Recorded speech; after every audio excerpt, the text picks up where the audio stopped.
Bonjour, bonsoir amis téléspectateurs, amis internautes. Merci infiniment d'avoir accepté notre invitation également aujourd'hui pour ce micro de la diaspora. Vous le savez très bien, micro de la diaspora, c'est cette tranche dans laquelle nous recevons donc tous les acteurs. Aujourd'hui, nous parlons de la lecture, de l'écriture également. Alors, notre invité de ce jour, c'est Monsieur Alphonse Do, un poète écrivain qui a germé dans la fertile préfecture des lacs du Togo. Ensemble, nous parlerons de son rapport avec la muse, des chemins qui l'ont mené à l'écriture, du choix également de son genre littéraire et bien sûr de son recueil de poèmes Gène de poète, paru aux éditions Livres de Paris. Nous parlerons également de ses projets à venir et en cours. Merci infiniment à tous et à chaque fois de nous recevoir chez vous. Aujourd'hui, notre invité, c'est Alphonse Do. Merci d'avoir accepté notre invitation. C'est pour moi d'être ici. Et j'avoue que j'apprécie énormément ce que vous faites en ce qui concerne la promotion de la culture africaine au niveau des États-Unis. Merci beaucoup. Alors, Alphonse Do, de formation, vous êtes technicien supérieur de santé, titulaire d'un master en administration des affaires et d'un autre en recherche de l'éducation, écrivain, poète et la liste continue. Comment décrivez-vous votre parcours jusqu'ici? Waouh! Merci pour la question. Mon parcours, je le définis comme le parcours de la vie. Vous savez, être technicien de santé et puis du coup balancer au niveau du marketing, revenir sur la gestion d'entreprise et après faire l'éducation. C'est un peu, je dirais, du ping-pong. Mais en réalité, ce parcours-là, c'est en fonction des objectifs que j'ai devant moi que je choisis les options pour lesquelles je dois avoir plus de connaissances pour m'aider pour le travail que je fais. Donc, dans un premier temps, c'est vrai, je suis technicien supérieur de santé. J'ai fait l'Université du Bénin à l'époque où j'ai eu une licence en tant que technicien supérieur de santé. Ça m'a permis d'exercer pendant 4 ans dans une clinique de renom à Lomé. Mais bien après, j'ai été très rapidement pressenti par une firme pharmaceutique française, que je vais taire le nom, et de faire la promotion des médicaments. Et voyez-vous que ça fait en même temps le côté médico-pharmaceutique et le côté marketing.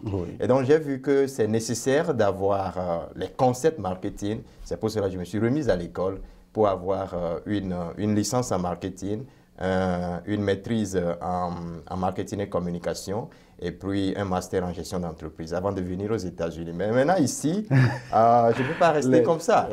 Voilà, donc je me suis dit, il faut retourner sur les bancs. Et pour maîtriser la langue, pour moi, c'est plus facile de faire quelque chose de plus littéraire. C'est pour cela que je suis allé vers l'éducation. Ça me permet d'écrire, de maîtriser la langue anglaise. C'est pour cela que j'ai fait un master en éducation pour l'instant. Alors, félicitations à vous. Je vous en prie. Vous êtes dans le micro de la diaspora également sur PATV, un partenaire donc du micro de la diaspora, également sur le www.fmliberté.com qui émet depuis Chicago. Alors, vous venez donc de le soulever. Vous avez votre baccalauréat donc au Bénin. Et y a-t-il un signal que vous avez libéré en tant que poète également? Quel était également votre rapport avec la muse? La littérature, ou pour faire plus précis, la poésie, je l'ai dans la peau, comme le diraient certains. Je l'ai dans la peau, pourquoi? Parce que du côté paternel, mes grands-pères paternels, du côté paternel, que ce soit ma grand-mère, mon grand-père, ils avaient de grands répertoires en chansons traditionnelles. Et là, qui dit chanson, parle de la poésie, n'est-ce pas? Oui, bien sûr. Et quand je reviens au côté maternel, c'est pareil.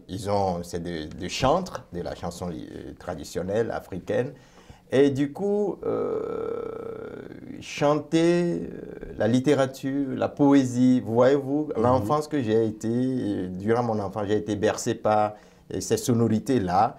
Et bon, maintenant, faire le pas entre la chanson et la poésie, je crois que c'est un seul pas. Il n'y a pas deux.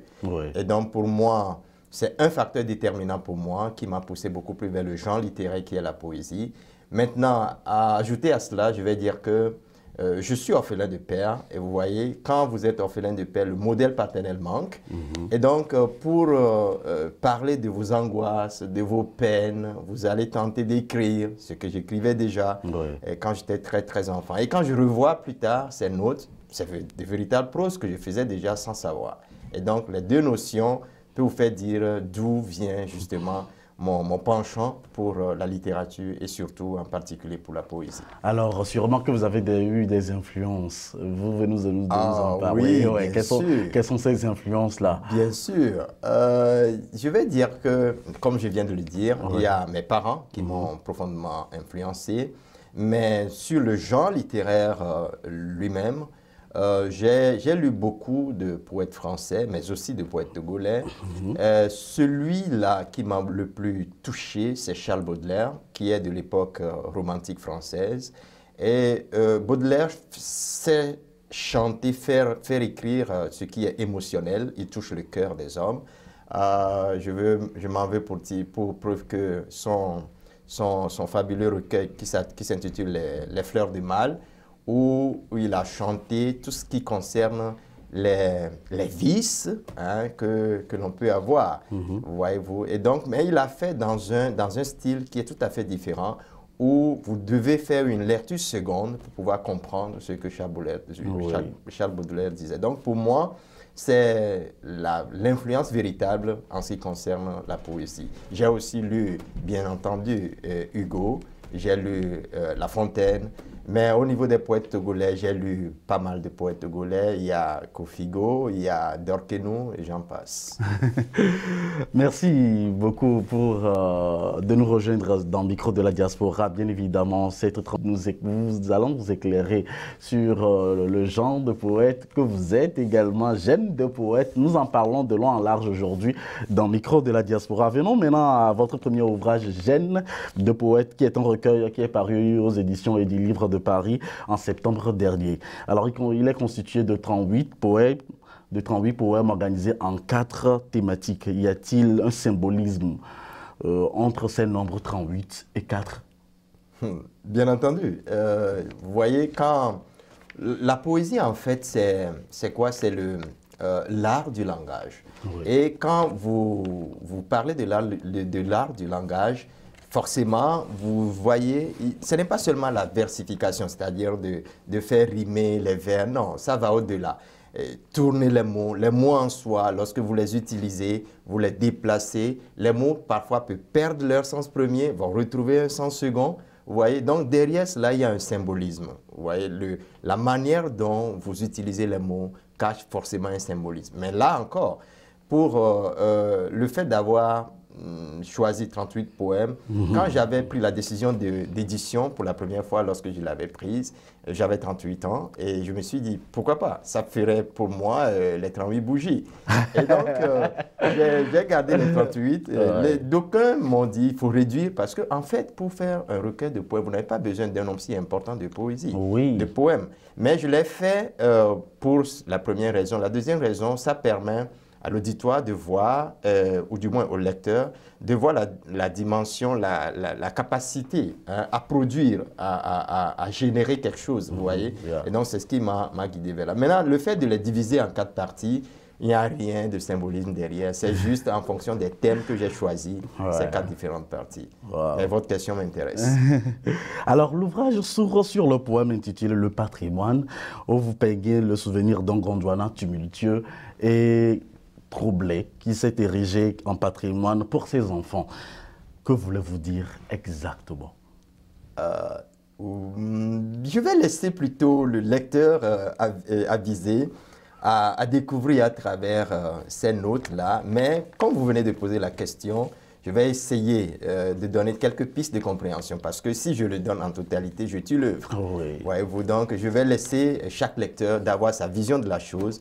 Mais c'est une très belle question. En réalité, nous les hommes, là où vous êtes, là où je suis, vous êtes moitié de votre papa, vous êtes moitié de votre maman. J'en suis pareil. Exactement. Voyez-vous? Et donc, quand je parle du Gondwana, le Gondwana, c'est le continent premier qui est informe. On a la Terre qui représente un ensemble qui n'a pas été émietté en continent.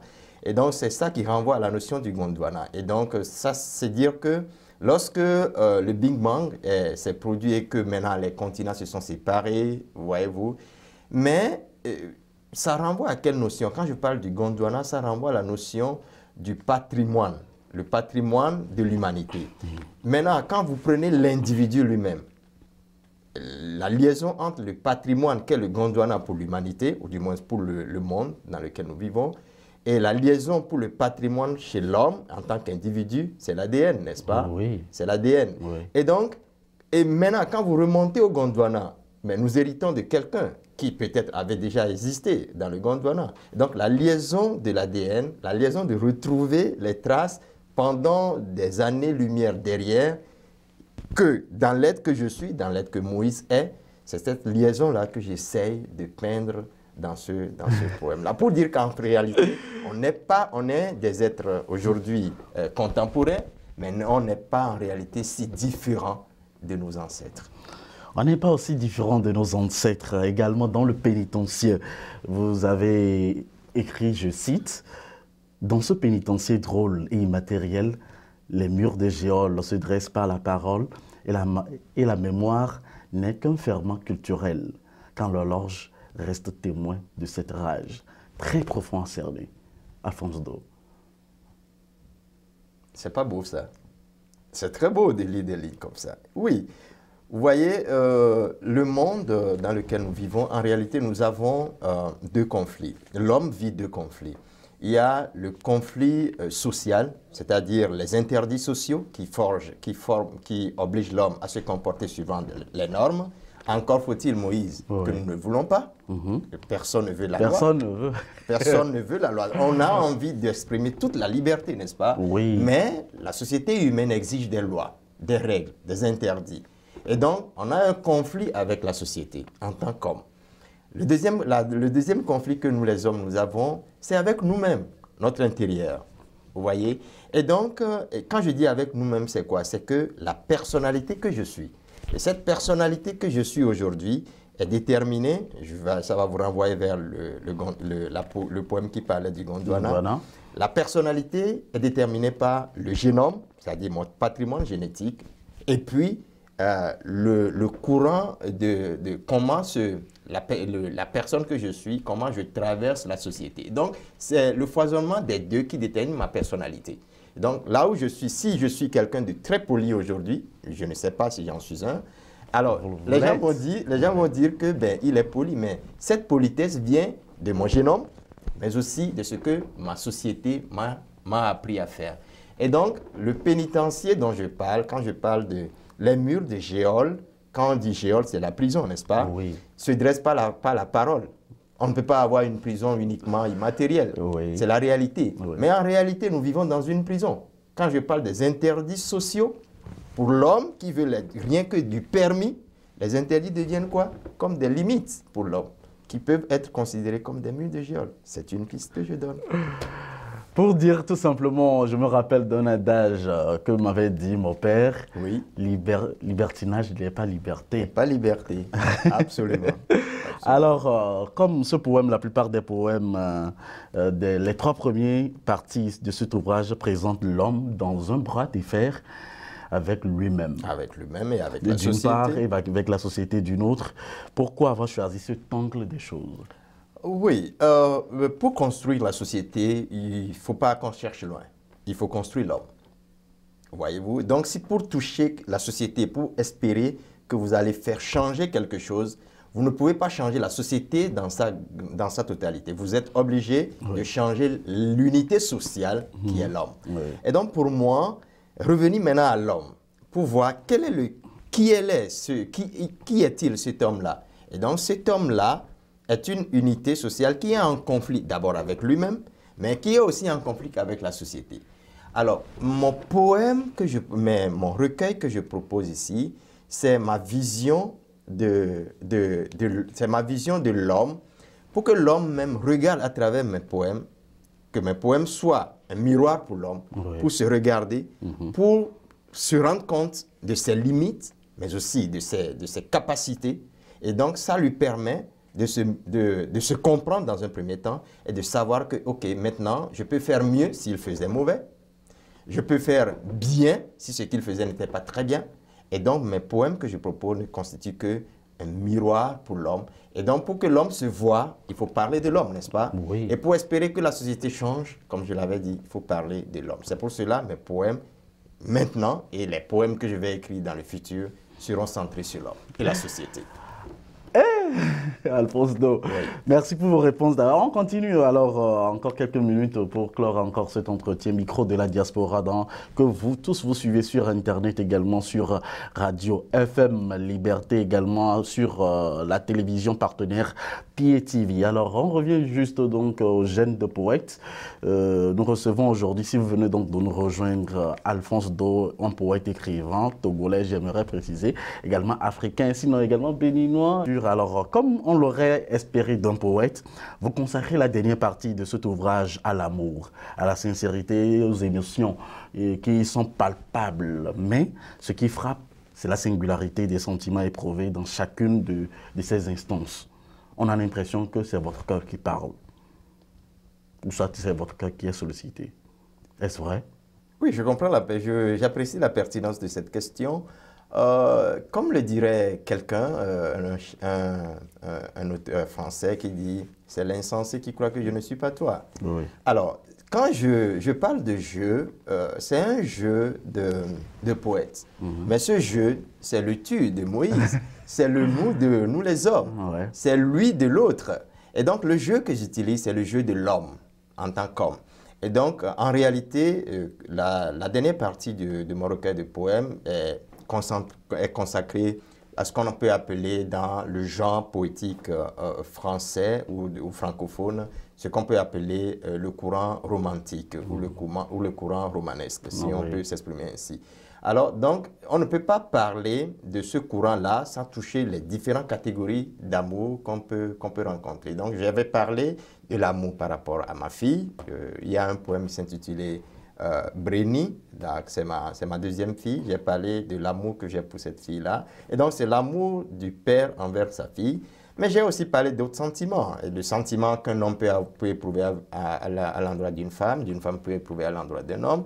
Mais comme je l'ai dit, ça peut être moi, ça peut ne pas être moi, ça peut être un ami, ça peut être quelqu'un d'autre. Mais c'est sincèrement cet amour-là. Vous voyez, quand je parlais le fait de transformer la société en agissant sur l'homme, vous ne pouvez pas toucher, et vous ne pouvez pas espérer que l'homme fasse quelque chose de bien si cet homme-là ne sait pas aimer.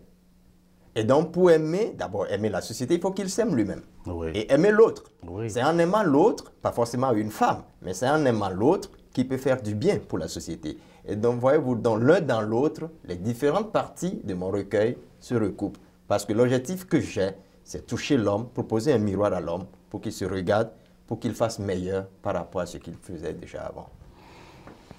Alphonse Do, comment et où peut-on se procurer Gène de Poète? Pour l'instant, le recueil de poèmes est en vente en ligne.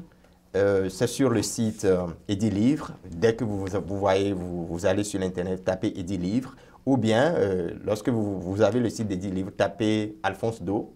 Et puis, ou bien tapez Gène de poèmes et de poète. Et puis, vous allez tomber sur mon ouvrage. Et il y a deux versions. Il y a la version physique, papier, et puis il y a la version numérique. Et la version numérique est autour de 12 $. La version papier, pardon, est autour de 12 $, équivalent de 10 €. La version numérique tourne autour de 4 $, équivalent de 2,5 € de ce bouquin. Maintenant, ceux qui me connaissent personnellement, ils peuvent me toucher pour s'en procurer. Okay. Et bientôt, dans ce courant-là, en octobre, il y aura un lancement à Lomé, puisque je viens de là. Oui. Il faut que quand je sors quelque chose d'ici, que ça soit sorti à Lomé, évidemment. Merci Alphonse Do et merci à vous tous. Un dernier mot en anglais, si on peut le faire. Alors, que pouvez-vous dire à tous les téléspectateurs également, à tous les auditeurs qui nous suivent en ce moment sur Pied TV, également sur le www.fmliberté.com, sinon en anglais? Avant d'y aller, je vais dire que je tiens à vous remercier pour l'opportunité que vous me donnez pour parler de ce recueil de poèmes. Ça me fait énormément plaisir. C'est un travail intéressant que vous faites pour la promotion de la diaspora aux États-Unis. Ce n'est pas évident. Pour peut-être finir, je tiens à remercier tous ceux qui nous ont écoutés ou regardés. Et j'estime que vous allez découvrir de très beaux poèmes à travers ce genre ce recueil de poèmes. En anglais, je vais dire, pour le genre littéraire, pour l'instant, c'est la poésie que j'ai mis sur le marché. Mais le second, ce serait un essai littéraire. Et je parlerai des thèmes qui touchent la société. vous serez au parfum lorsque... Mais ce serait sorti en 2 langues en même temps, Oui. en français et en anglais pour cette fois, pour l'essai littéraire que je vais proposer. Je vais vous dire seulement wait and see. Merci infiniment à vous, Alphonse Do. Merci à tous les amis internautes et également téléspectateurs qui nous ont suivis. Merci à vous tous qui avez contribué de près de loin pour donc, la réalisation de cet entretien qui concerne Gènes de Poète. Thank you guys and see you.